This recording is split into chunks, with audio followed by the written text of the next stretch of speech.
Hello friends and welcome to our YouTube channel GS ज्ञान।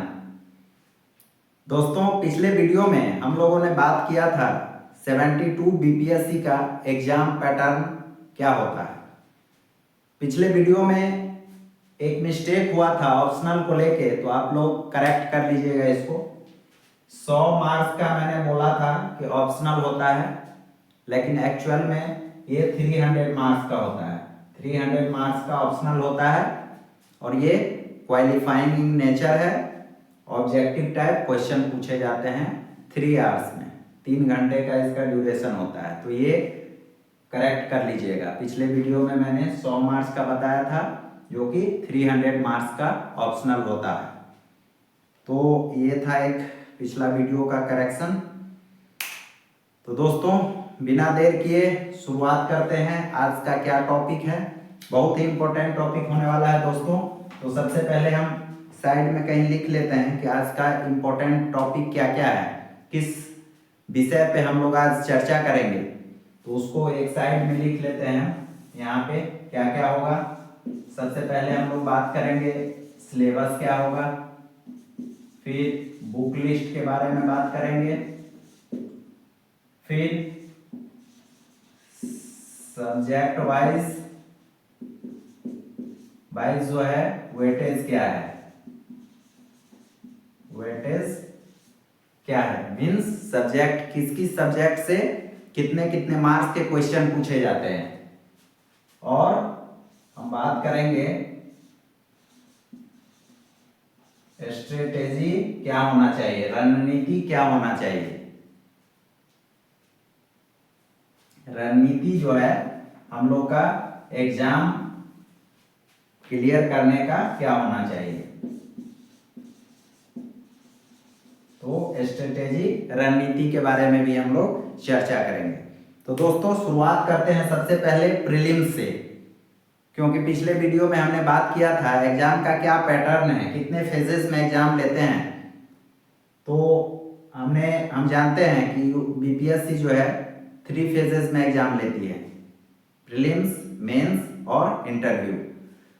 तो पहले हम लोग शुरुआत करेंगे प्रीलिम्स से। प्रीलिम्स में कौन कौन से सब्जेक्ट पूछे जाते हैं और उसका वेटेज क्या है। सबसे पहले ये जानने की कोशिश करेंगे कि कितने सब्जेक्ट हैं प्रीलिम्स में और उस सब्जेक्ट से कितने कितने मार्क्स के क्वेश्चन पूछे जाते हैं। ये सबसे पहले क्लियर होना चाहिए। इसके बाद हम लोग बात करेंगे कि इसका बुक लिस्ट क्या होना चाहिए, रिसोर्स लिस्ट क्या होना चाहिए, फिर लास्ट में हम लोग स्ट्रेटेजी रणनीति पे बात करेंगे। तो चलिए दोस्तों, शुरू करते हैं। प्रीलिम्स में जो है सबसे पहले हम बात करेंगे दोस्तों वेटेज के हिसाब से, कि कौन से सब्जेक्ट से कितने मार्क्स पूछे जाते हैं, उस हिसाब से हम यहाँ पे उसको रखेंगे। तो सबसे पहले हम बात करते हैं हिस्ट्री का, इतिहास। तो दोस्तों, इतिहास एक ब्रॉड सब्जेक्ट है, एक बहुत बड़ा सब्जेक्ट है। तो इसमें जो है कौन से पार्ट से कहां से पूछे जाएंगे, तो हिस्ट्री को 3 पार्ट में हम डिवाइड करते हैं। सबसे पहले एंशिएंट, दूसरा मेडिएवल और तीसरा मॉडर्न। तो ये हिस्ट्री में 3 पार्ट है, एंशिएंट प्राचीन भारत का इतिहास, मीडिएवल मध्यकालीन भारत का इतिहास और मॉडर्न जो कि आधुनिक भारत का इतिहास। तो दोस्तों, एक बात मैं क्लियर करना चाहता हूं यहाँ, कि बहुत से स्टूडेंट को डाउट होते हैं कि सर मीडियम बहुत का इंग्लिश है, बहुत का हिंदी है, तो कैसे समझ पाएंगे। तो दोस्तों, मैं एक बात आप लोग को क्लियर कह देता हूं कि लैंग्वेज जो है वो कोई मैटर नहीं करता ज़्यादा, क्योंकि आप इस चीज़ों को जो है आप क्लियरली समझ सकते हो, कोई दिक्कत नहीं है। सब सब्जेक्ट वही है, आपको सिर्फ लैंग्वेज हिंदी है और इंग्लिश है। बाकी जो कंटेंट होते हैं वो सब में सेम होते हैं, हिंदी में भी और इंग्लिश में भी। तो इसको डाउट में नहीं रहिएगा कि इंग्लिश वाले का अलग कंटेंट है और हिंदी वाले का अलग कंटेंट है। तो यहाँ पे सिर्फ लैंग्वेज का फर्क है, और लैंग्वेज भी मैं कोशिश करूंगा कि बाइलिंगुअल आप लोग को भी बताने की कोशिश करूँ। तो मैं यहाँ पे इंग्लिश में कंफर्टेबल हूँ, क्योंकि मेरा जो है कंटेंट सेम है, सब कुछ सेम है, सब्जेक्ट सेम है, और यहाँ मैं कोशिश करूंगा कि आप लोग को हिंदी में भी बता दूं। तो ये चीज मैं क्लियर करना चाहता था आप लोग को। मैं बता दिया, जैसे हिस्ट्री में, इतिहास में आप लोग को 3 पार्ट है, एंशिएंट, मिडिएवल और मॉडर्न।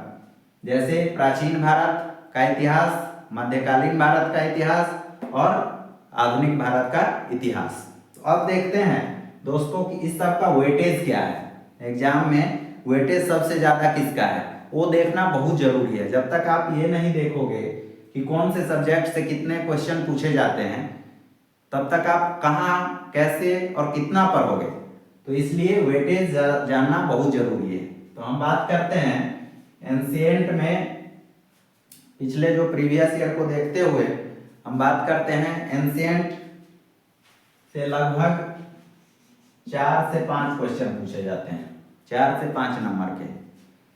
सेम मिडिएवल में भी जाओगे तो सेम वैसे ही है, 4 से 5 क्वेश्चन पूछे जाएंगे। मॉडर्न की बात करें तो ये 18 से 20 क्वेश्चन आ जाते हैं। तो दोस्तों आप अंदाजा लगा सकते हो कि कौन सा जो है सब्जेक्ट या कौन सा जो है इतिहास में कौन सा पार्ट हम लोग के लिए एग्जाम पॉइंट ऑफ व्यू से बहुत इंपॉर्टेंट है। तो यहाँ पे मॉडर्न इंडियन हिस्ट्री से जो है ज्यादा से ज्यादा क्वेश्चन पूछे जाते हैं। तो यहाँ टोटल अगर हिस्ट्री की बात करें तो 30 क्वेश्चन रहते हैं एवरेज में। 30 क्वेश्चन, 30 क्वेश्चन आपको हिस्ट्री से पूछे जाते हैं, जिसमें मैक्सिमम नंबर ऑफ क्वेश्चन आपको मॉडर्न हिस्ट्री से पूछे जाते हैं। यहाँ से 3 से 4, कभी 5 से 6, ऐसे ही एवरेज में 4 से 5 क्वेश्चन आप लोग को एंशिएंट और मिडिएवल से पूछे जाएंगे।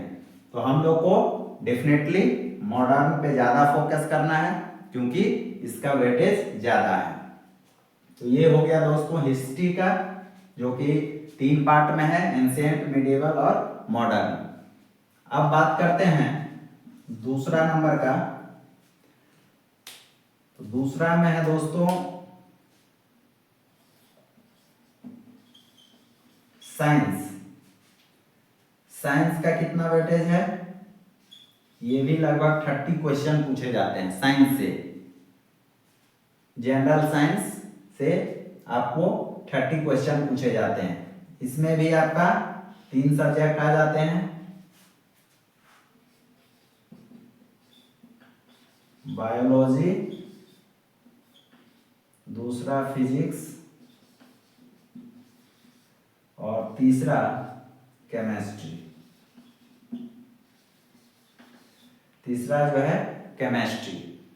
तो यहाँ भी अप्रोक्सीमेट एवरेज में तीनों का वेटेज सेम है, 10, 10 और 10 मार्क्स के इस समय से पूछे जाते हैं। लेकिन रिसेंट टाइम में 69, 70, 71 इसमें जो है वेटेज जो है केमिस्ट्री का धीरे धीरे बढ़ा है। फिर भी एवरेज में हम 10 लेके चलते हैं कि आपको 10-10 नंबर के तीनों से पूछे जाएंगे, जीव विज्ञान, भौतिक विज्ञान और रसायन विज्ञान से, रसायन शास्त्र से।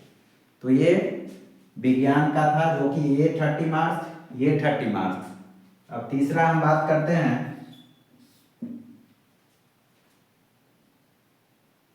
Current affair.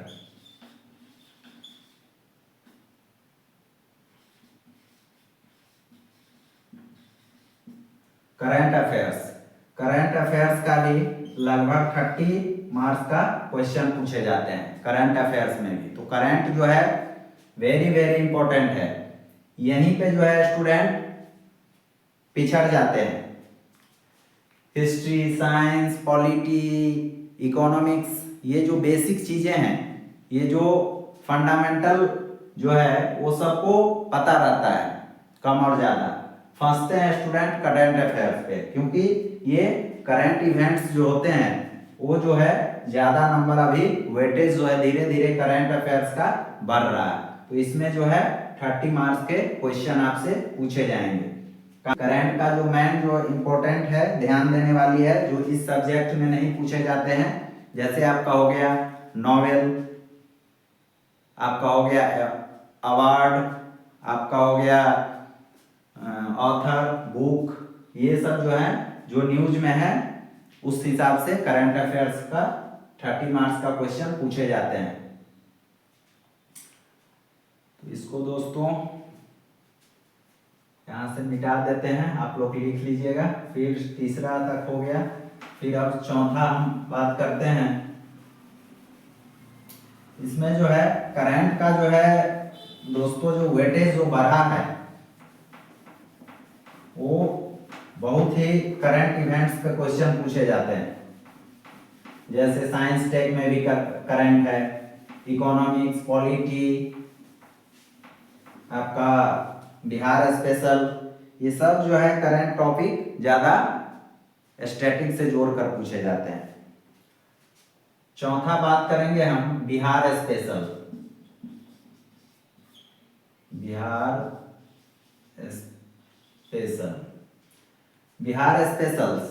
स्पेशल्स में किस किस पार्ट से पूछे जाते हैं क्वेश्चन और कितने कितने मार्क्स के, वो भी जानना जरूरी है, क्योंकि ये बिहार पब्लिक सर्विस कमीशन है। तो बिहार ओरिएंटेड क्वेश्चन जो है यहाँ पे बहुत इंपॉर्टेंट हो जाते हैं। जब आप किसी सर्विस में जाते हो या बिहार सरकार के लिए आप काम करते हो, तो आपको आयोग जो है आपसे उम्मीद करता है कि आप बिहार के बारे में जानें, वहाँ के आप हिस्ट्री के बारे में जानें, ज्योग्राफी के बारे में जानें, वहाँ का पॉलिटिक्स क्या है उसके बारे में जानें, वहाँ का इकोनॉमिक सिचुएशंस क्या है उसके बारे में जानें, और करंट में जो इवेंट चल रहे हैं उसके बारे में आपको अवेयरनेस होना चाहिए। तो इसीलिए जो बिहार स्पेशल दिया गया है स्पेशली बीपीएससी के लिए है, और बीपीएससी बिहार रिलेटेड क्वेश्चन पूछे जाते हैं। तो इसका वेटेज क्या है? तो इसका वेटेज जो है दोस्तों 25 क्वेश्चन लगभग पूछे जाते हैं हर एक साल, किसी में 24, किसी में 25, तो एवरेज इसका जो है 25 क्वेश्चन पूछे जाते हैं। तो इसमें जो है आपका हिस्ट्री पार्ट से आएगा, हिस्ट्री, जियोग्राफी, इकोनॉमिक्स,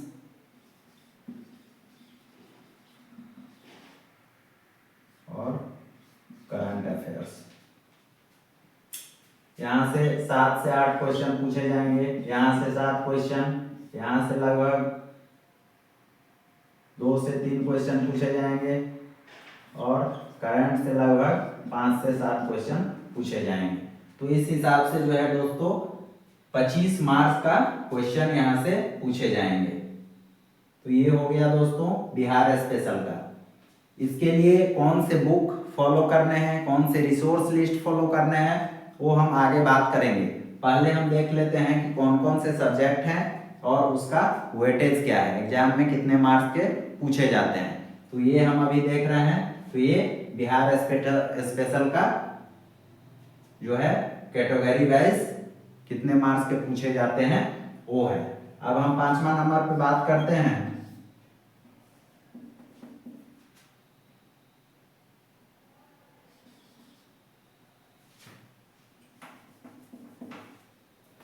जैसे ज्योग्राफी।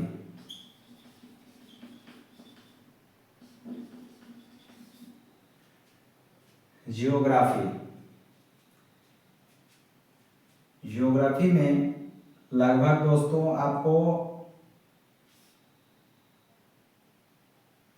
12 से 15 क्वेश्चन पूछे जा रहे हैं, क्योंकि ज्योग्राफी का अभी जो है वेटेज धीरे धीरे बढ़ रहा है।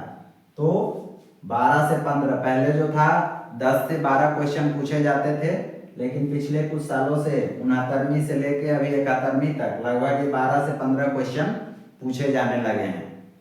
इसमें जो है इंडियन ज्योग्राफी और वर्ल्ड दोनों मिलाकर 12 से 15 क्वेश्चन, लगभग 10 से 12 आप मान सकते हैं इसको। 10 से 12 ही कर दीजिए एवरेज में। 10 से 12 क्वेश्चन आपको ज्योग्राफी से पूछे जाएंगे।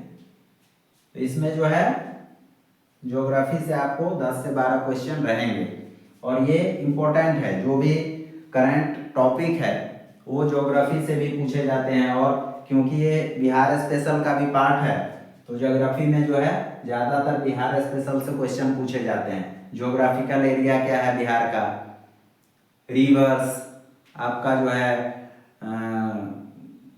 एग्रीकल्चर के बारे में, आपका किस डिस्ट्रिक्ट में कौन से प्रोडक्शन ज़्यादा है, कितना परसेंट है, तो उस हिसाब से क्वेश्चन जो है ज्योग्राफी से बनते हैं। और करंट टॉपिक बनते हैं जो स्टैटिक्स हैं, जैसे करंट में कहीं वॉल्केनो आ गया, कहीं पे सुनामी आ गया, कहीं पे अर्थक्वेक आया, तो इस हिसाब से क्वेश्चन जो है आपको करंट से पूछे जाते हैं ज्योग्राफी में।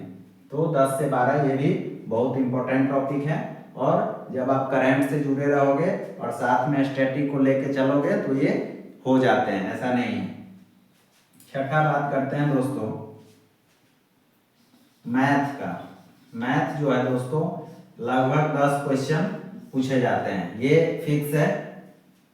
एक बार शायद 8 क्वेश्चन आए थे, बाकी जो है इसका एवरेज 10 क्वेश्चन का ही रहता है। तो मैथ जो है आपका बहुत इंपॉर्टेंट है, क्योंकि अगर आपका बैकग्राउंड मैथ है या नहीं भी है, अगर आप डेली बेसिस पे प्रैक्टिस करते हो PYQ का या उस तरह से, तो 10 क्वेश्चन है तो 7-8 जो है अगर आप प्रैक्टिस में हो तो आप बना लोगे।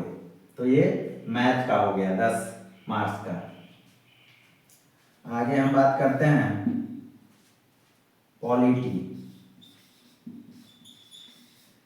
Indian polity. ये भी लगभग 8 से 10 क्वेश्चन यहाँ से पूछे जाते हैं। पॉलिटी जो है दोस्तों ये बहुत ही अच्छा सब्जेक्ट है, और यहाँ वेटेज जो है हिस्ट्री और बिहार स्पेशल जैसा नहीं है, लेकिन पॉलिटी में जो है आपका नंबर गेन होगा। आप जब पढ़ लोगे, आप जब पढ़ोगे तो आपका क्वेश्चन जो है यहाँ से बनेंगे। तो ये 8-10 क्वेश्चन है, इसमें आप अगर पढ़ोगे तो इजीली जो है 7-8 क्वेश्चन आप सॉल्व कर सकते हो। इवन कि 8 क्वेश्चन भी आप सॉल्व कर जाओगे अगर अच्छा से आप पढ़े हो तो ये हो गया पॉलिटी। और कौन सब्जेक्ट छूटे, आपका हिस्ट्री हो गया, साइंस हो गया, करंट अफेयर्स हो गया, बिहार स्पेशल हो गया, आपका ज्योग्राफी, मैथ, पॉलिटी, और एक और है इकोनॉमिक्स। ये दोस्तों आप लोग लिख लीजिएगा, नहीं तो इसका जो है PDF जो है दोस्तों हम टेलीग्राम चैनल पे अपना अपलोड कर देंगे, वहां से जाके आप डाउनलोड कर लीजिएगा। पूरा जो है सिस्टमेटिक वे में आप लोग के लिए एक PDF जो है टेलीग्राम चैनल पे अपलोड कर देंगे। डिस्क्रिप्शन बॉक्स में आपको लिंक मिल जाएगा, वहां पे जाके आप इसको डाउनलोड कर सकते हैं। तो दोस्तों ये जो आज का जो वीडियो है बहुत ही इम्पोर्टेंट होने वाला है, तो आप लोग पूरा वीडियो जरूर देखिएगा, लास्ट तक देखिएगा, ताकि आपका कोई भी चीज़ मिस ना हो, क्योंकि ये एग्जाम से रिलेटेड है। ये आपका बेसिक थिंग्स है और ये बहुत ज़रूरी है। आपको सिलेबस हमेशा माइंड में रहना चाहिए, आपका बुक लिस्ट क्या होना चाहिए, आपका जो है वेटेज कितना है वो हमेशा माइंड में होना चाहिए, ताकि आपको पढ़ने में जब आप स्टडी करोगे तो उस चीज़ पे आपका फोकस रहेगा कि कौन पार्ट मेरे लिए इम्पोर्टेंट है और कौन सा पार्ट इम्पोर्टेंट नहीं है। तो इस हिसाब से ये बहुत ही इम्पोर्टेंट वीडियो होने वाला है, तो आप लोग जरूर से जरूर लास्ट तक इस वीडियो को देखिएगा। तो दोस्तों अब बात करते हैं लास्ट में इकोनॉमिक्स। इकोनॉमिक्स का वेटेज भी दोस्तों आपका रहता है 8 से 10 क्वेश्चन यहाँ से भी पूछे जाते हैं। इकोनॉमिक्स का जो है 8 से 10 क्वेश्चन पूछे जाते हैं अर्थशास्त्र से, तो ये भी जो है इम्पोर्टेंट आपका हो जाता है। तो हम लोगों ने देख लिया कि इतने जो है कितने 8 सब्जेक्ट जो है हम लोग को एग्जाम में पूछे जाते हैं। 8 सब्जेक्ट से क्वेश्चन रहेंगे। इस सब्जेक्ट का ब्रेकअप क्या है, वेटेज क्या है, वो हमने बताया आप लोग के सामने। अब बात करते हैं दोस्तों, इसका जो है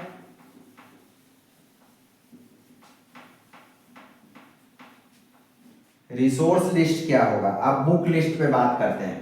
हमने वेटेज देख लिया, कौन कौन से सब्जेक्ट है वो देख लिया।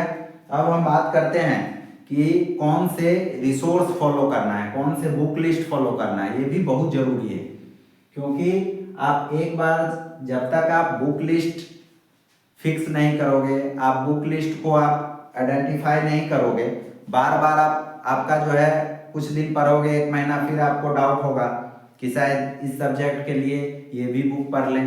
तो आपको एक बुक लिस्ट फॉलो करना है। मैं बता रहा हूँ यहाँ पे, आप देख लीजिए, आपको सुटेबल लगता है तो फॉलो कीजिए, नहीं तो आपका जो सुटेबल लगता है उस हिसाब से आप देख लीजिए आप कौन सा फॉलो कर रहे हैं। तो इस हिसाब से देखना बहुत जरूरी है। तो ये जो है हम जो बताएंगे यहाँ पे आपका टॉपर्स का भी, और जो हमने भी इस जर्नी में पढ़ा है वो आप लोग के साथ शेयर करेंगे। तो इस बुक लिस्ट में आप देख लीजिएगा कौन आपके लिए वर्क कर रहा है और कौन सा आपके लिए लगता है कि आपको ये नहीं पढ़ेंगे फिर भी चलेगा। तो आप लोग के साथ में बुक लिस्ट शेयर कर रहा हूँ। तो वैसे ही स्टार्ट करेंगे। यहाँ पे प्रीलिम्स का जो है बुक लिस्ट देखते हैं, इवन कि मेंस में भी यही बुक लिस्ट काम आएंगे। मेंस का जो है हम मेंस का एक सेपरेट वीडियो में बात करेंगे। मेंस का क्या सिलेबस होगा, उसका क्या बुक लिस्ट होगा। बुक लिस्ट तो यही है, थोड़ा मोड़ा चेंज करना पड़ेगा मेंस के लिए, बाकी जो है आपका बुक लिस्ट यही रहने वाला है। तो बात करते हैं दोस्तों सबसे पहले हिस्ट्री से। हिस्ट्री का बुक लिस्ट क्या होगा, जैसे हम लोगों ने 3 बात किया था, एंशिएंट, मेडिएवल और मॉडर्न। एंशिएंट मेडिएवल हमने देखा वेटेज कितना कितना है, 4 से 5 क्वेश्चन पूछे जाते हैं, इवन कि कई साल 3 क्वेश्चन भी पूछे गए हैं। तो यहाँ देखने से पता चलता है कि एंशिएंट और मिडिएवल का वेटेज इतना नहीं है, फिर भी हमको छोड़ना नहीं है, हमको पढ़ना है उसको, लेकिन सेलेक्टिवली पढ़ना है कि कौन कौन से। आप जब PYQ देखोगे तो आपको पता चलेगा कि कौन कौन से टॉपिक इंपॉर्टेंट है, उस टॉपिक को आपको इग्नोर नहीं करना है। तो इसके लिए दोस्तों बुक लिस्ट जो है आप NCERT भी फॉलो कर सकते हो, NCERT क्लास 11th का, जो कि सतीश चंद्रा का है।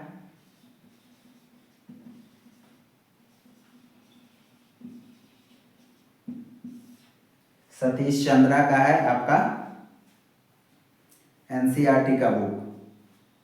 साथ में आप लुसेंट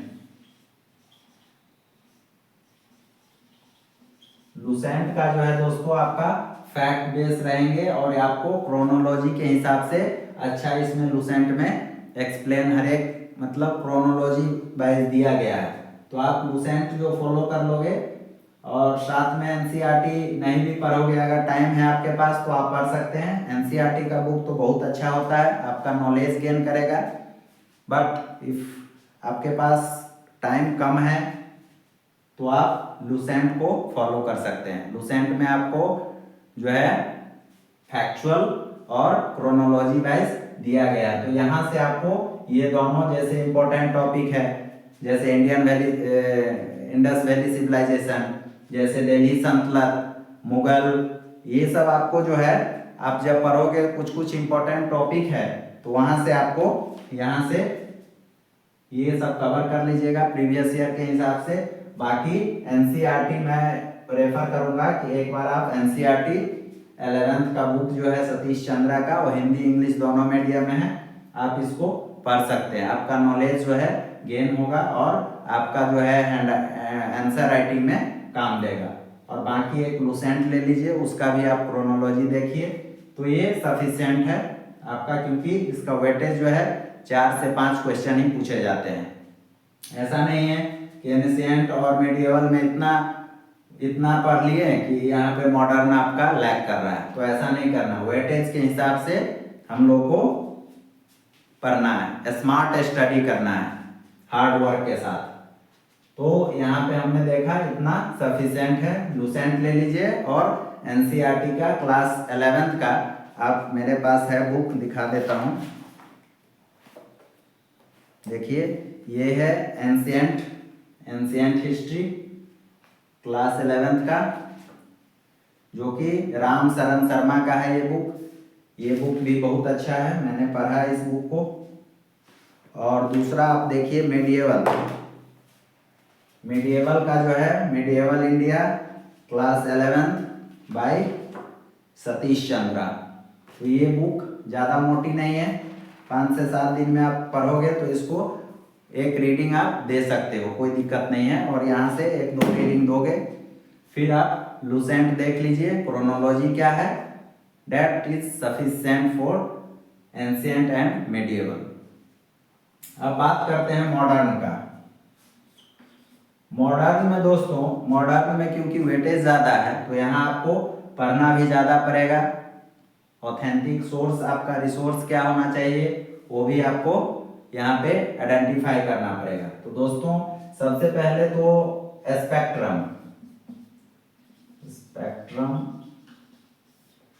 स्पेक्ट्रम का किताब है, जिसका आपका मिल जाएगा, क्या लिखा है, a brief history of modern India, a brief history of modern India by spectrum. ये हिंदी और इंग्लिश दोनों में है। तो स्पेक्ट्रम जो है आपका, ये है ही रेफरेंस बुक, इसको आपको गाइड मानना है। ये बहुत अच्छा बुक है, इसको आप पढ़िए, स्पेक्ट्रम सफिशिएंट है। साथ में आप जो है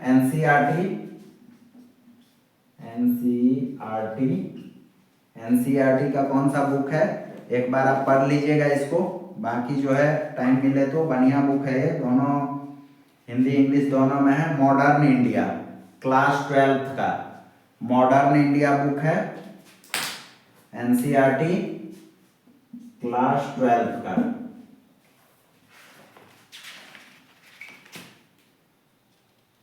ये भी है बिपिन चंद्रा का है ये, एनसीईआरटी क्लास 12th का। ये मॉडर्न इंडिया, इसमें आपको जो है बेसिक पर्सपेक्टिव मिलेगा, आपको पढ़ने को मिलेगा। आपको 19th सेंचुरी से लेकर इंडिपेंडेंट आपका जो है धीरे धीरे कैसे यूरोपियन का पेनेट्रेशन हुआ, कैसे एडमिनिस्ट्रेटिव जो है आपका इंडिया में ऑर्गेनाइजेशन हुआ, स्ट्रक्चरल गवर्नमेंट स्ट्रक्चरल क्या था, इस हिसाब से आपका सोशल एंड कल्चरल अवेकनिंग कैसे हुआ। तो इस हिसाब से जो है आपका अच्छा चैप्टर है। नेशनलिस्ट मूवमेंट, तो इस तरह से क्वेश्चन जो है आपका बनेगा इसमें से। एनसीईआरटी से भी बहुत क्वेश्चन यहाँ पे टकराते हैं मॉडर्न इंडिया में। तो आप लोग कॉन्सेप्ट, बेसिक कॉन्सेप्ट के लिए एक बार टाइम है तो एनसीईआरटी का क्लास 12th का आप जरूर पढ़िएगा। और साथ में स्पेक्ट्रम तो है ही, स्पेक्ट्रम को छोड़ना नहीं है। और आपको ये सफिशिएंट है मॉडर्न इंडिया के लिए, मॉडर्न इंडियन हिस्ट्री के लिए।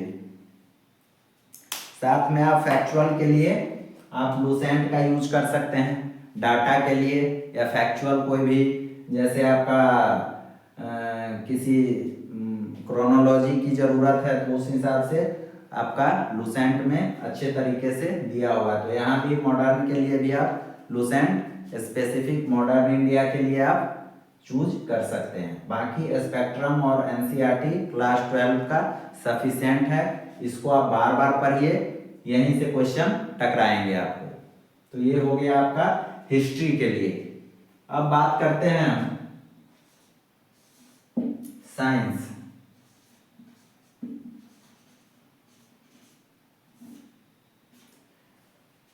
यहाँ पे 2 कैटेगरी के स्टूडेंट हैं साइंस में। नंबर 1 एक तो जिसका बैकग्राउंड साइंस का है और दूसरा जिसका बैकग्राउंड साइंस से नहीं है।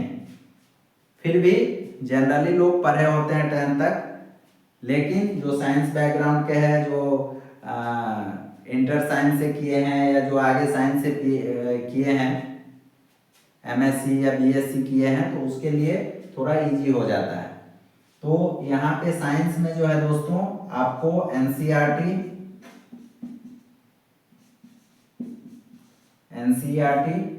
क्लास 6 to 12 आप पढ़ लीजिए। सॉरी 12 में 6 to 10th, 12th का पढ़ने की जरूरत नहीं है, जनरल साइंस होते हैं। तो यहाँ पे 6 to एनसीईआरटी 6 to 10th पढ़ सकते हैं। बाकी जो है जिसका बैकग्राउंड साइंस है वो 9th 10th पढ़ लेंगे तो हो जाएगा। साइंस में जनरल साइंस पूछे जाते हैं और यहाँ करंट से ज़्यादा क्वेश्चन पूछे जाते हैं। एक जो है आपका साइंस में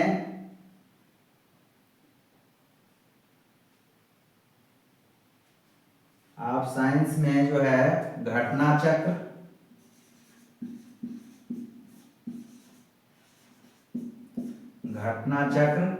साइंस स्पेसिफिक जो है चैप्टर, वो जो है आप घटना चक्र से पढ़ सकते हैं। और लुसेंट फैक्ट के लिए, लुसेंट आप जनरल नॉलेज का ये भी पढ़ सकते हैं। तो साइंस में जो है एनसीईआरटी में दिया हुआ है, सब कुछ एनसीईआरटी से ही पूछा जाता है। मैक्सिमम क्वेश्चन जो है आपको एनसीईआरटी 6 to 10th आपको मिल जाएंगे। तो साइंस में बेसिक के लिए, बाकी आपको करंट अफेयर्स के लिए, यहाँ भी करंट अफेयर साइंस का है, साइंस टेक में है। जैसे कोई रिसर्च हुआ, मेडिकल फील्ड में हुआ, स्पेस में हुआ, एग्रीकल्चर में हुआ, तो इस तरह से जो है साइंस जो है करंट अफेयर्स पे है और बेसिक जो है आपको एनसीईआरटी से पूछे जाएंगे। जैसे लाइट हो गया, इस हिसाब से आपको क्वेश्चन जो है साइंस का एनसीईआरटी से बनेगा। साथ में आप घटना चक्र एक देख सकते हो साइंस पोर्शन का, ये सफिशिएंट है। काहे कि आप जितना रिसोर्स लिस्ट, जितना बुक लिस्ट आप फॉलो करोगे उतना कंफ्यूजन पैदा होगा। तो आपको एक ऑथेंटिक बुक लिस्ट रखना है, मिनिमम बुक लिस्ट, जो कि आपका काम चल जाए। यहाँ पे हम लोग को या आप लोग को पीएचडी नहीं करना है, एग्जाम क्वालिफाई करना है। एग्जाम पैटर्न क्या है, उसका वेटेज क्या है, उस हिसाब से हम लोग को पढ़ाई करना है एग्जाम क्वालिफाई करने के लिए। यहाँ पे किसी तरह का पीएचडी या साइंस में या हिस्ट्री में या किसी तरह का मास्टर डिग्री हम लोग को नहीं करना है। तो यहाँ पे साइंस के लिए एनसीईआरटी 6 to 10th आप अच्छे से पढ़ो, थ्रो आपका हो जाएगा। साइंस में जितने भी क्वेश्चन आएंगे बेसिक आपका यहाँ से निश्चित रूप से सॉल्व हो जाएगा। बाकी जो है घटना चक्र आप फैक्चुअल के लिए घटना चक्र या लुसेंट आपको जो पसंद आए वो आप देख सकते हैं साइंस पोर्शन का। तो ये हो गया साइंस का। अब बात करते हैं, ये जो है दोस्तों, ये रिसोर्स लिस्ट आप देख लीजिए। इसमें जो है आपको जो लगे, किसी को लुसेंट से ही काम चल जाएगा, कोई एनसीईआरटी का मतलब पढ़ना चाहता है तो आप उस हिसाब से आप देख लो। लेकिन आप मिनिमाइज करो, 1 से 2, 2 से 3 मैक्सिमम, ज़्यादा नहीं रखना है। 1 से 2 एक सब्जेक्ट के लिए आप रिसोर्स लिस्ट रखिए, बुक लिस्ट सफिशिएंट है। स्पेशल तीसरा जो है हम लोग बात करेंगे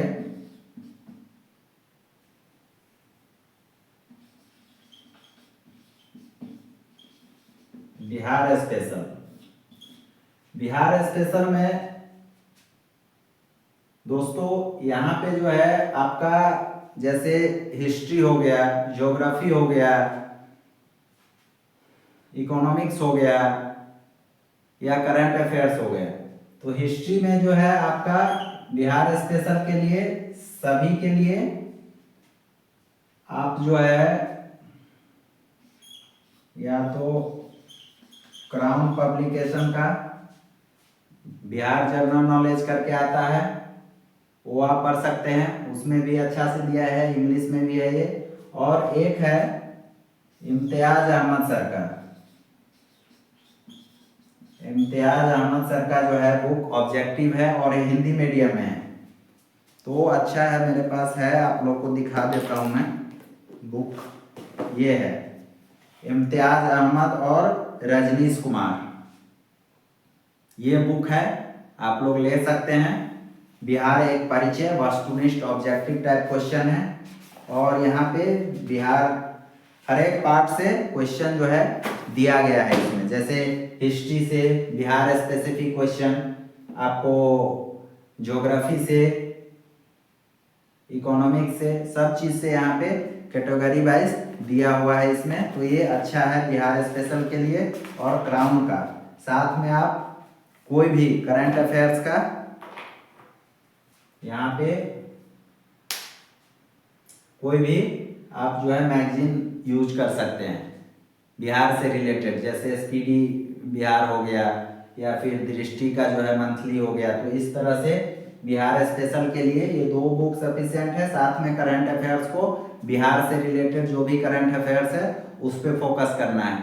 जैसे कोई भी स्पोर्ट्स में बिहारी को या बिहार के लोगों को अगर किसी तरह का कोई अवार्ड मिला है, या किसी कहीं पे किसी तरह को उसको सम्मानित किया गया है, तो उस हिसाब से उस क्वेश्चन को आप जरूर से जरूर आप लोग हाईलाइट करके अपने नोटबुक में लिखिएगा। ये बिहार स्पेसिफिक, बिहार स्पेशल में आपको पूछे जाएंगे।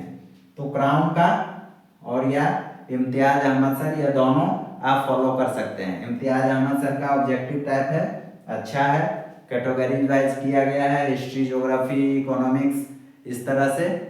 तो ये अच्छा है, साथ में आप उसका जो ऑब्जेक्टिव क्वेश्चन है वो सॉल्व कर सकते हैं। तो ये हो गया बिहार स्पेशल के लिए। और साथ में डेली अवेयरनेस रहिए करंट अफेयर से, बिहार में क्या चल रहे हैं, कोई नया स्कीम आया, अगर कोई भी गवर्नमेंट उस तरह से सोशल स्कीम लेके आया, या किसी तरह की कोई योजना है, तो उस हिसाब से आप लोग को, जैसे करंट अफेयर में बिहार से रिलेटेड है, इकोनॉमिक्स में अगर आप देखोगे तो इकोनॉमिक्स में आपको जैसे बिहार में बजट आया, इकोनॉमिक सर्वे आया बिहार का, तो उससे डाटा पूछे जाएंगे। तो जब आप प्रीवियस ईयर क्वेश्चन पेपर देखोगे तो आपको पता चलेगा कि कौन से पोर्शन से किस टाइप के फैक्चुअल क्वेश्चन पूछे जाते हैं बिहार स्पेशल से। तो बिहार स्पेशल भी एक वेरी इंपॉर्टेंट टॉपिक है, 25 मार्क्स इसका वेटेज है, तो इसको भी इग्नोर नहीं करना है। बुक लिस्ट क्राउन पब्लिकेशन का आप ले लीजिए, बिहार जनरल नॉलेज, या फिर इम्तियाज अहमद सर का जो है आप ऑब्जेक्टिव का क्वेश्चन है, सब पार्ट का सेपरेट सेपरेट दिया गया है, हिस्ट्री, ज्योग्राफी, वो फॉलो कर सकते हैं। साथ में आप कोई मंथली आप करंट अफेयर बिहार स्पेसिफिक, आप दृष्टि का या एसपीडी का कोई भी एक यूज कर लीजिए, इतना सफिशिएंट है। पहले ही मैंने बोला था ज़्यादा रिसोर्स लिस्ट रखिएगा तो आपको कंफ्यूजन ज़्यादा पैदा होगा। जो भी रिसोर्स लिस्ट है, जो भी बुक लिस्ट है, उसको एक बार सेलेक्ट कीजिए और स्टिक रहिए उस पर, उसी हिसाब से आपको पढ़ना है। बाकी जो एग्जाम के टाइम आते हैं तो मार्केट में इतना करंट अफेयर्स का फ्लड हो जाता है बिहार में। जब बीपीएससी का एग्जाम नज़दीक आएंगे, 1 महीने या 2 महीने रहेंगे, तो आपका करंट अफेयर का फ्लड चलता है। उसमें स्टूडेंट जो है विशियस साइकिल में फंस जाते हैं, मतलब ये भी पढ़ना है, ये भी पढ़ना है, ये भी पढ़ना है, तो उस हिसाब से आपको नहीं पढ़ना है। काहे कि आप फिर कंफ्यूज हो जाओगे, कहाँ से पढ़ूँ, फिर आप डिमोटिवेट हो गए कि मेरा नंबर नहीं आ रहा है टेस्ट सीरीज में, करंट अफेयर्स में कम नंबर आ रहा है। तो उस हिसाब से आप स्टिक रहो कि मुझे ये पढ़ना है, उसके अलावा जो इम्पोर्टेंट अगर उस टाइप का है जो उसमें नहीं है तो पढ़ना है, नहीं तो आपको इस रिसोर्स लिस्ट पे स्टिक रहना है। तो ये हो गया आपका बिहार स्पेशल का। साइंस का मैंने बात कर लिया, हिस्ट्री का बात कर लिया। अब बात करते हैं करंट अफेयर्स का। अब जो है करंट अफेयर्स जो है दोस्तों बहुत ही इंपॉर्टेंट है, इसका वेटेज भी ज्यादा है। लगभग 30 क्वेश्चन पूछे जाते हैं यहाँ से, 30 मार्क्स के क्वेश्चन पूछे जाते हैं, 30 क्वेश्चन। तो ये इम्पोर्टेंट हो जाता है। करंट अफेयर जो है बहुत इम्पोर्टेंट है। तो इसके लिए बुक लिस्ट या रिसोर्स क्या होना चाहिए, करंट के लिए क्या रिसोर्स होना चाहिए, क्योंकि करंट में ही स्टूडेंट्स को ज़्यादा कन्फ्यूजन होता है। तो यहाँ पे करंट के लिए एक आप कोई भी मंथली मैगजीन ले लीजिए। यहाँ पे आप कोई भी मंथली मैगजीन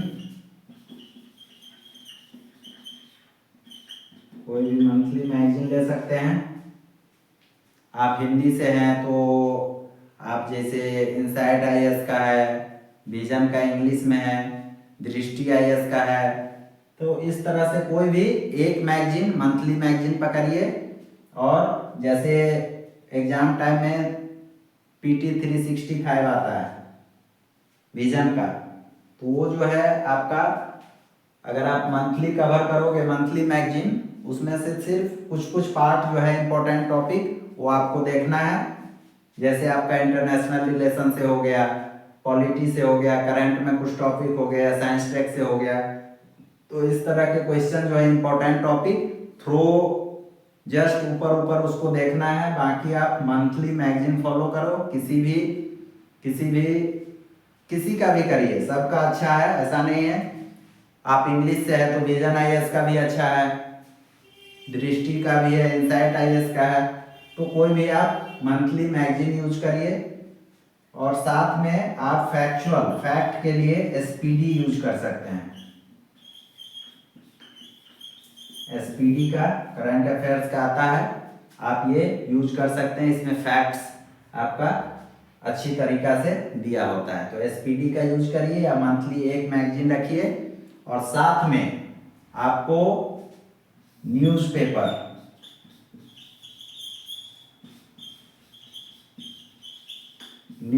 आपको डेली पढ़ना है। आप नहीं पढ़ पा रहे हैं, आप वर्किंग हैं, या मतलब आपको थोड़ा पढ़ने में अच्छा नहीं लग रहा है, फिर भी आप कोशिश करिए कि न्यूज़पेपर पढ़ें। नहीं तो आप डेली जो है न्यूज़ एनालिसिस, बहुत से यूट्यूब चैनल है जहाँ पे आपको न्यूज़ एनालिसिस मिल जाएगा। आप इंग्लिश मीडियम से हैं तो द हिंदू न्यूज़ एनालिसिस मिल जाएगा, या आप हिंदी से हैं तो जागरण, दैनिक जागरण, जनसत्ता। तो न्यूज़पेपर से आपको हमेशा कनेक्ट रहना है। जो भी इम्पोर्टेंट टॉपिक है न्यूज़पेपर में, पूरा न्यूज़पेपर नहीं पढ़ना है, वो फ्लडेड रहता है पॉलिटिकल न्यूज़ से, तो उसको पॉलिटिकल न्यूज़ को साफ इग्नोर करना है। आपको जो एग्जाम रिलेटेड है, जैसे कोई स्कीम लॉन्च हुआ, जैसे आपको क्या बोलते हैं, किसी तरह का कोई अवार्ड मिला किसी को, या कहीं पे सुनामी आया, कोई करंट टॉपिक जो इम्पोर्टेंट है वो देखना है न्यूज़पेपर में भी। एडिटोरियल पढ़िए आप, आंसर राइटिंग में आपको काम आएंगे, एस्से में काम आएंगे। और बाकी नहीं तो आप न्यूज़ एनालिसिस देख सकते हैं, इसको मिस नहीं करना है। आप डेली अपडेट रहिएगा, साथ में मंथली मैगजीन यूज करिएगा, तो आपको जो है करंट अफेयर्स के लिए कहीं जाना नहीं पड़ेगा। यहाँ से करंट अफेयर्स आप अपडेट हमेशा रहेंगे। तो ये हो गया करंट अफेयर्स के लिए। यहाँ पे जैसे इम्पोर्टेंट टॉपिक हो गया आपका बुक प्राइज, नॉवेल, इस तरह के क्वेश्चन जो है, स्पोर्ट्स से रिलेटेड क्वेश्चन, ओलंपिक से रिलेटेड क्वेश्चन, तो इस तरह के क्वेश्चन जो है करंट इवेंट्स में आपको देखने को मिलेगा, और ये इम्पोर्टेंट है। और इसमें भी करंट में यहाँ बताया था, बिहार स्पेसिफिक अगर करंट है तो बिहार स्पेशल में चला जाएगा।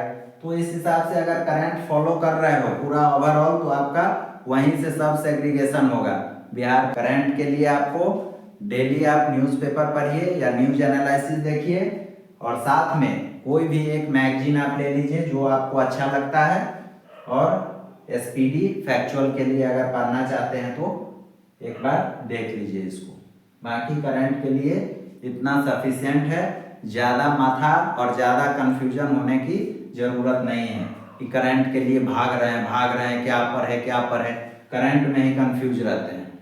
एक मंथली पकड़िए मैगजीन, और न्यूज़पेपर डेली अपडेट रहिए। जो भी इम्पोर्टेंट लगता है जिस सब्जेक्ट का, वहाँ जाके आप उसको अपने नोटबुक में लिखिए, वो इम्पोर्टेंट टॉपिक आपको काम आएंगे।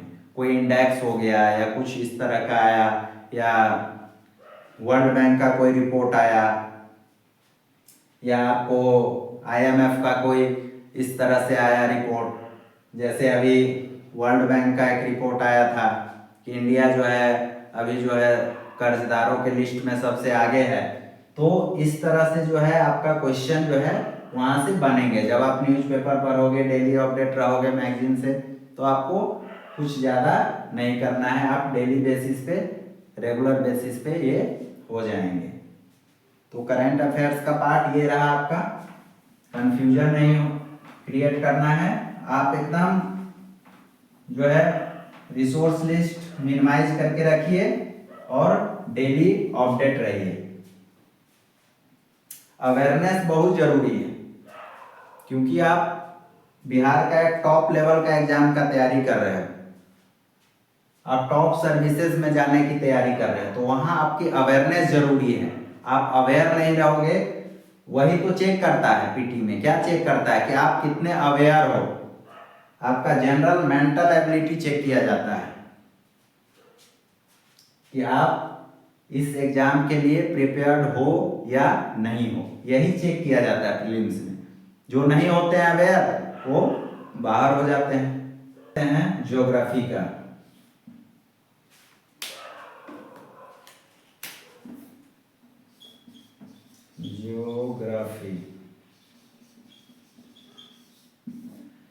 जियोग्राफी में आपको क्या पढ़ना है, एनसीईआरटी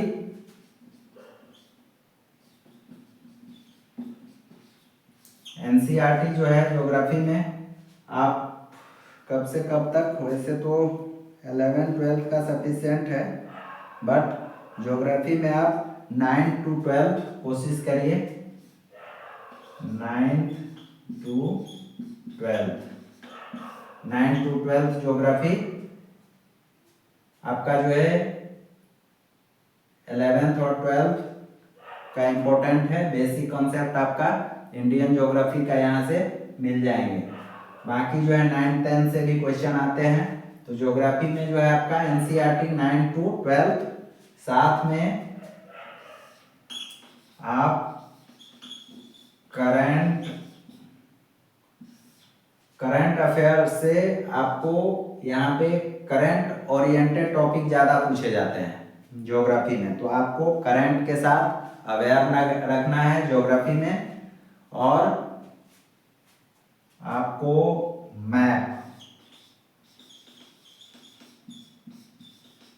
मैपिंग पे ध्यान देना है, उसके लिए आप ऑक्सफोर्ड का एटलस आप ले लीजिए।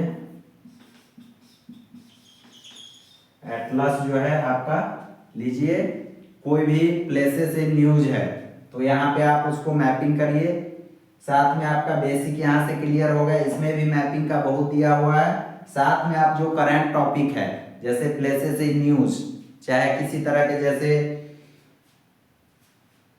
जैसे कहीं पे युद्ध हो रहा है, कॉन्फ्लिक्ट चल रहा है, तो उस एरिया को लोकेट करिए। कहीं पे सुनामी आया, वोल्केनो आया, तो वहां पे उस एरिया को लोकेट करिए, कहाँ पे लोकेशन पड़ता है उसको देखिए। तो वो सब जो प्लेसेस इन न्यूज जो है, रिसेंट टाइम में देखा गया है कि ज्योग्राफी में बहुत क्वेश्चन पूछे जाते हैं, 1 ना 2 क्वेश्चन आपको पूछ दिए जाएंगे प्लेसेस इन न्यूज में से, तो यहाँ पे ये इम्पोर्टेंट है। साथ में आप जो है ज्योग्राफी के लिए घटना चक्र का फैक्ट के लिए आप यूज कर सकते हैं, यहाँ पे साथ में घटना चक्र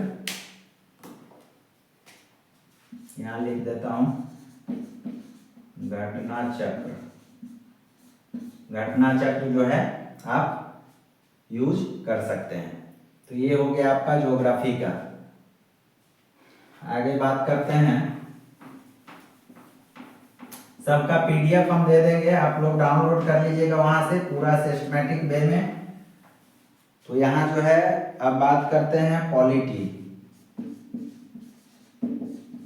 पॉलिटी से है आपका एम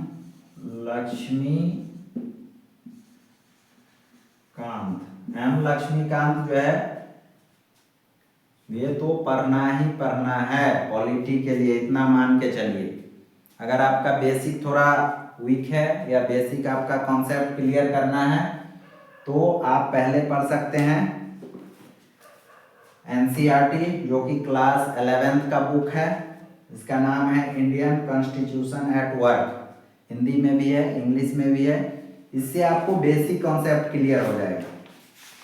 कॉन्स्टिट्यूशन, व्हाई और rights in the Indian constitution, election and representation, आपका राइट्स क्या है, एग्जीक्यूटिव, जुडिशियरी, लेजिस्लेटिव, ये सब जो है, फेडरलिज्म क्या है, लोकल गवर्नमेंट। तो इस सब के बारे में बेसिक कॉन्सेप्ट के लिए आप एक बार एनसीईआरटी गो थ्रू कर सकते हैं, पढ़ सकते हैं, बेसिक नॉलेज ले सकते हैं। इसके बाद जो है आप डायरेक्ट लक्ष्मीकांत पे जा सकते हैं। लक्ष्मीकांत का आप लेटेस्ट वर्जन ले लीजिएगा, अभी 7th या 8th एडिशन आ गया होगा।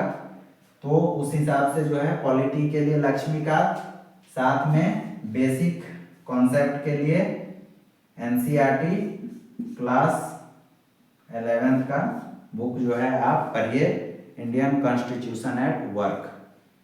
साथ में करंट अफेयर्स, करंट तो सब में है भाई, करंट आपको पढ़ना ही है। करंट का मतलब ये है सब सब्जेक्ट का, जहां जहां भी है करंट, वहां करंट पूछे जाएंगे। जैसे पॉलिटी में करंट पूछे जाएंगे, जैसे यहाँ से क्या करंट बन सकते हैं, गवर्नमेंट कोई, जैसे गवर्नमेंट ने कोई भी जैसे अभी बिल लेके आया या किसी बिल में अमेंडमेंट हुआ, या मतलब उस तरह के अगर क्वेश्चन है तो यहाँ करंट में बन जाएंगे। तो पॉलिटी में भी करंट है, तो आप जब मंथली मैगजीन पढ़ोगे या न्यूज़पेपर पढ़ोगे तो आप खुद अपने सेग्रीगेट कर पाओगे कि ये पॉलिटी का टॉपिक है और इसको हमको कहाँ रखना है। तो इस तरह से जो है एम लक्ष्मीकांत है, और 11th क्लास का जो है आप बेसिक नॉलेज के लिए, बेसिक कॉन्सेप्ट के लिए आप 11th क्लास का एनसीईआरटी पढ़ सकते हैं। ये हो गया आपका पॉलिटी के लिए। अब हम बात करते हैं इकोनॉमिक्स।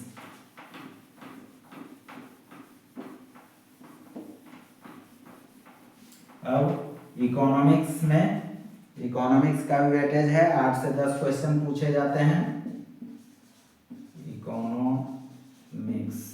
तो इकोनॉमिक्स में जो है आपको क्या पढ़ना है, तो इकोनॉमिक्स के लिए आपका एनसीईआरटी जो है क्लास यहाँ पे 11, 12, बाकी जो है आप यहाँ पढ़ सकते हो 11, 12 ठीक है, 11th और 12th, 11, 12 का एनसीईआरटी बुक जो है इकोनॉमिक्स का, दोनों में हिंदी इंग्लिश, आप वहां से इसको पढ़िए, आपका पूरा बेसिक कॉन्सेप्ट क्लियर हो जाएगा। तो साथ में आपको जो है करंट को नहीं छोड़ना है। करंट अफेयर्स आपको इकोनॉमिक्स में जो है करंट से भी टॉपिक बहुत बनते हैं, तो करंट को ही यहाँ पे स्टैटिक से लिंक करके पूछा जाता है। जैसे मॉनेटरी पॉलिसी हो गया, जैसे आरबीआई का कोई नोटिफिकेशन या कोई कुछ चेंजेज है, बजट है, प्रीवियस ईयर देखोगे, जब आप बजट और इकोनॉमिक सर्वे पे देखोगे कि किस टाइप के क्वेश्चन पूछे जाते हैं, उस पोर्शन को आपको ज़्यादा ध्यान देना है। तो यहाँ पे 11, 12 के जो है एनसीईआरटी बुक सफिशिएंट है।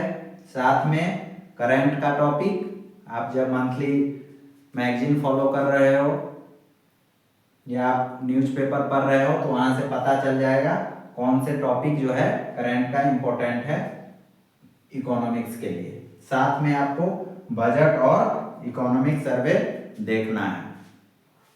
और इकोनॉमिक्स में यहाँ जैसे बिहार स्पेशल के लिए बोला था, तो बिहार स्पेशल के लिए आपको बिहार का बजट और बिहार का इकोनॉमिक सर्वे देखना है, तो बिहार स्पेशल में आ जाएंगे। तो इस तरह से हमने पूरा जो है सब्जेक्ट वाइज क्या वेटेज था, कितने कौन से सब्जेक्ट से कितने मार्क्स के क्वेश्चन पूछे जाते हैं, साथ में इसका रिसोर्स लिस्ट या बुक लिस्ट क्या फॉलो करना है। तो यहाँ के साथ देखिए क्वेश्चन मिला के आपको लगता है कि ये सही है तो आप उसको फॉलो करिए, कोई दिक्कत नहीं है। बाकी ये जो मैं बताया ये स्टैंडर्ड बुक लिस्ट है, बहुत से टॉपर्स भी फॉलो किए हैं और हम भी अपने जर्नी में फॉलो किए हैं और अभी भी सब बुक मेरे पास है। तो इस तरह के मैंने जो ऑथेंटिक सोर्सेस थे, बुक लिस्ट थे, वो मैंने शेयर किया आप लोग के साथ। तो ये बहुत ही इम्पोर्टेंट है। जैसे आप बिहार के करंट अफेयर्स में देखोगे या किसी भी करंट अफेयर्स में देखोगे तो अभी जैसे न्यूज में है स्कीम मनरेगा, एमजी नरेगा, उसका नाम चेंज, जो नाम चेंज की जो बात, महात्मा गांधी का नाम हटाया गया और उसका जो नाम चेंज हुआ, उसका मेरिट और डिमेरिट, उसका एडवांटेज और डिसएडवांटेज दोनों में जब आप डिफ्रेंशिएट करोगे तो इस तरह के क्वेश्चन डेफिनेटली पूछे जाएंगे एग्जाम में, चाहे वो यूपीएससी के लेवल पे हो चाहे बीपीएससी लेवल हो, मनरेगा के बारे में पूछ सकता है। तो इस तरह के जो है क्वेश्चन से आपको करंट में अवेयर रहना है, साथ में स्टैटिक पोर्शन को लेके चलना है। तो ये था बुक लिस्ट। और बात रह गई लास्ट में रणनीति की, स्ट्रेटेजी की। तो सबका अपना अपना स्ट्रेटेजी है, सबका अपना अपना रणनीति होता है। बाकी पढ़ना सबको यही है, एग्जाम में एक ही क्वेश्चन बनते हैं सबके लिए। तो ये सब बुक लिस्ट है, एग्जाम पैटर्न है। आपको अभी से लगभग 7 से 8 महीने हैं। इस 7-8 महीने में आपको किस हिसाब से आपको टाइम मैनेजमेंट करना है और क्या आपका रणनीति होगा, कितना घंटे आप पढ़ोगे तो कवर कर लोगे, वो पर्सन टू पर्सन डिपेंड करता है। कोई 5-6 घंटे में भी कर लेता है और किसी को 8 घंटे भी लगता है। कोई वर्किंग प्रोफेशनल है तो कोई सिर्फ स्टडी कर रहा है रेगुलर। तो सबका स्ट्रेटेजी, सबका जो रणनीति है अपने हिसाब से होता है। ये पर्सनलाइज है, लेकिन हाँ पढ़ना सबको इतना ही है, सबके लिए उतना ही टाइम है, सबके लिए उतना ही क्वेश्चन पूछे जाएंगे। तो ये आप अपने तरीका से एक रणनीति बनाइए, किस सब्जेक्ट को हमको कितना दिन में खत्म करना है, किस सब्जेक्ट को कैसे पढ़ना है, करंट अफेयर्स कैसे पढ़ना है। तो इस हिसाब से आप अपना रणनीति देखिए। बाकी जो है अगर उस टाइप का आप लोग का कमेंट रहा, अगर आप लोग चाहते हैं कि एक रणनीति स्ट्रेटेजी पे एक फ्रेश वीडियो इस चैनल के माध्यम से आप लोग तक पहुंचे तो आप कमेंट कीजिए। और ये वीडियो कैसा लगा आप लोग ज़रूर बताइएगा। अगर कुछ लगता है आपको सजेशन देना है तो आप ज़रूर सजेस्ट कीजिए, कमेंट करिए। आपके कमेंट से, आपके लाइक से हमारा भी कुछ हौसला बढ़ता है और हम भी मोटिवेट होते हैं कि आगे जो है वीडियो बनाया जाए। तो नेक्स्ट वीडियो में दोस्तों बात करते हैं, ये था प्रीलिम्स का। अब बात करेंगे कि मेंस का सिलेबस क्या है, मेंस में किस टाइप के क्वेश्चन कहाँ से पूछे जाएंगे, उसका GS1 GS2 हिंदी ऑप्शनल का एक सेपरेट सिलेबस है। तो उस हिसाब से हिंदी GS1 GS2 का क्या सिलेबस है, उसका बुक लिस्ट कैसा होगा।